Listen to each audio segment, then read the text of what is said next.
Back home in the Caribbean, especially in the villages where I was raised, there was a time when moral and cultural values ran deep in the soil.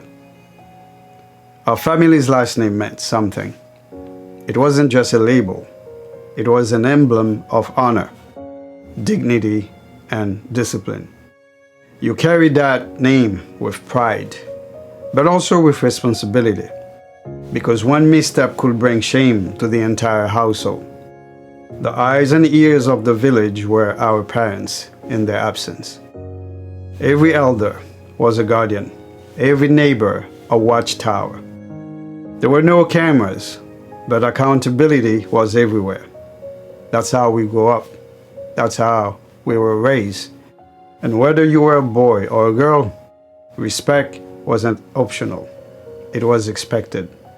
Girls and boys have different roles, yes, but moral expectations were the same.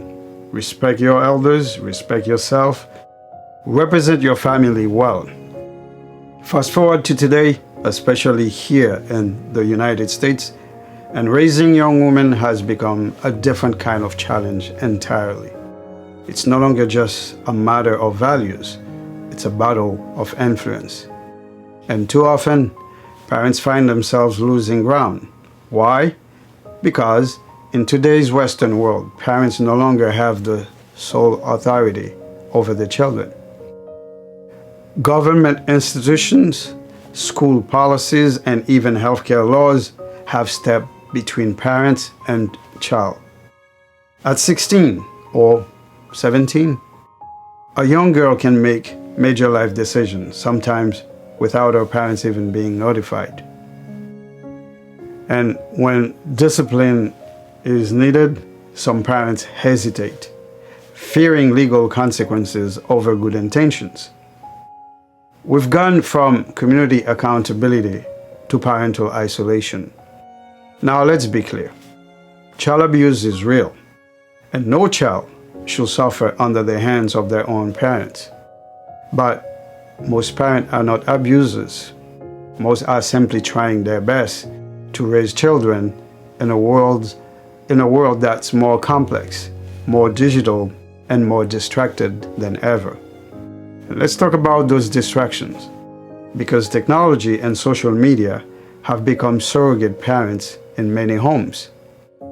They shape how our daughters see themselves, how they present themselves, and how they believe the world should treat them.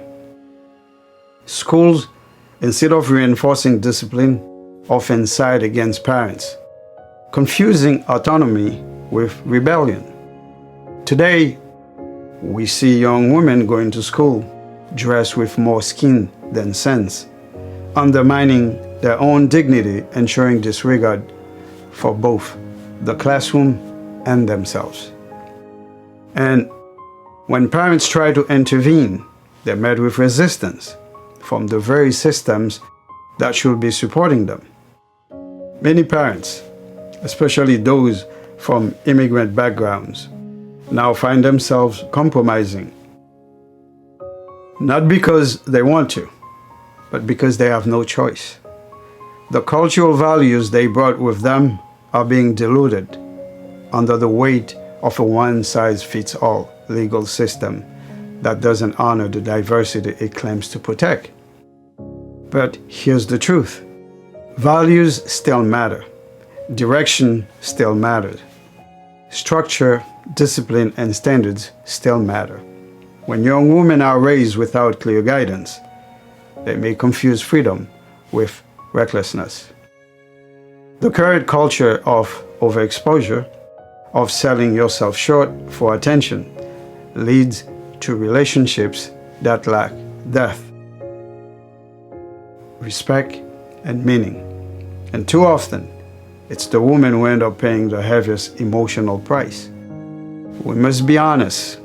When everything is on display, nothing feels sacred. When everything is accessible, little is valued. And if we want our daughters to be cherished, not consumed, then we must raise them with that awareness. Yes, the external influences are strong. Yes, it feels like 60-40 odds and not in our favor. But parents, let me say this, it's a fight worth showing up for, because nothing replaces the power of a living example. Nothing influences a child like the integrity of a parent who walks the talk. So be that example, not just through what you say, but through how you live.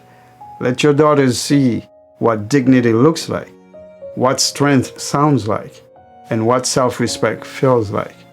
You can't control everything, but you can control what you model. And if they stray, and some will, they'll never forget the truth you live in front of them. I'm with Mike Below, the only one for On Camera, and this is Deep Thought. Until next time, with love.